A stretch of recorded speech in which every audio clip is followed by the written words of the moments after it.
And I'm old enough, although I don't look that old, I'm old enough to remember Lake Kempesca before the Clean Water Act, when raw sewage was dumped into it. I grew up on it and it was filthy.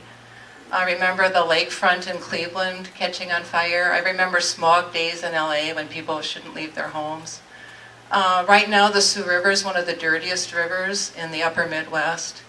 And I'm alarmed that the EPA is on the agenda for gutting, that we have an anti-environmental head of the EPA, and that President Trump has already rolled back some clean water policies that were in place. I want to know what you're going to do to help ensure that the Sioux River gets cleaner and that the air and water in South Dakota remains at least as clean as it is.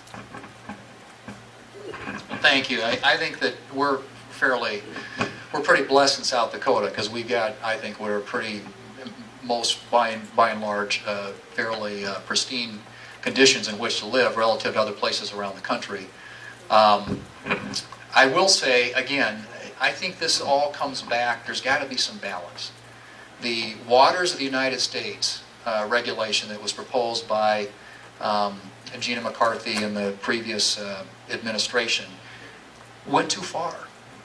It really did. And it wasn't just farmers and ranchers and business people that were complaining about it. It was local governments. It was, because it brought under federal regulation all these little waterways and ponds and puddles and places that historically have been regulated by state and local authorities, and subjected them to heavy-handed fines and penalties and everything else. So I think one of the first things that they did is they attempted to the degree that they could and roll back some of the impacts of that. And I'm fine with that because I thought that was overreaching.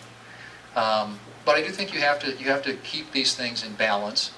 You want to have policies that are good for the environment. I've been one of the leaders when it comes to farm policy in having a good, strong conservation title in the Farm Bill.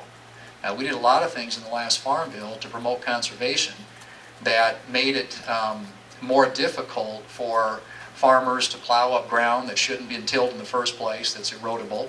And we want to reward good behavior. So when I look at these things, I want the right incentives in place, and we're going to have a number of those in this next Farm Bill when it comes to the conservation title, to reward good behavior. The people who are practicing conservation on their lands, and we're looking at a lot of working lands conservation programs in the next Farm Bill to promote and encourage the right kind of behavior. And then, obviously bad behavior has to be dealt with too.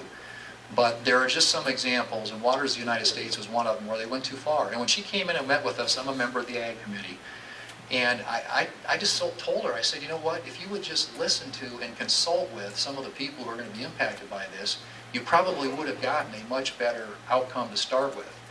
But, they get very insular, and you have these agencies in Washington that sometimes don't think about the real world impacts and implications of some of these decisions, and they don't consult with people. And, I said, why don't you listen to the Farm Bureau or sit down with the Farmers Union or with some of the organizations around the country that are going to be affected by this and get input, and it might have helped shape these things in a way that didn't create such a backlash.